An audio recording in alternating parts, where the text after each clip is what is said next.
มาพบกันอีกแล้วนะคะกับ Kiss Cooking ค่ะวันนี้มีวิธีตกแต่งคัพเค้กธรรมดาให้กลายเป็นช่อดอกไม้สวยๆมาฝากไปดูวิธีทำกันเลย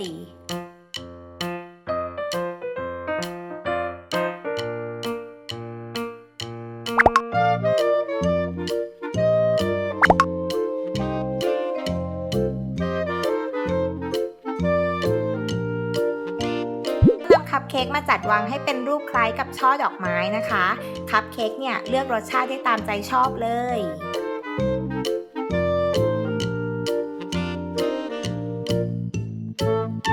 แล้วเราก็บีบบัตเตอร์ครีมสีชมพูลงบนคัพเค้กให้เป็นเหมือนดอกไม้ค่ะโดยใช้หัวบีบรูปดอกกุหลาบค่ะ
แล้วก็บีบสีเขียวตกแต่งเป็นส่วนของก้านและใบ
ดอกไม้ลองทำดูนะคะไม่ยากเลย